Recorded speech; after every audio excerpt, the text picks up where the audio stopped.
अस्सलामुअलैकुम, आप देख रहे हैं होराइजन न्यूज़ एच डी। खबर शामिल करते हैं साहिवाल से। साहिवाल पुलिस खिदमत में पेश डीपीओ साहिवाल राना ताहिर रहमान खान की हिदायत पर सैलाब मुतासर इलाकों में कश्तियों के जरिए गश्त जारी है।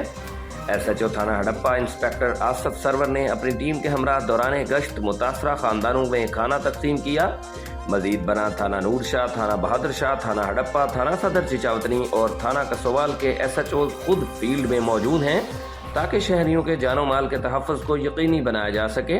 साहिवाल पुलिस मुश्किल की इस घड़ी में अवाम की खिदमत और तहफ़्फ़ुज़ को अपना फ़र्ज़ अव्वलीन समझती है। Report Rauf Shahzad Jat, divisional bureau chief Sahiwal, horizon news H D, Pakistan.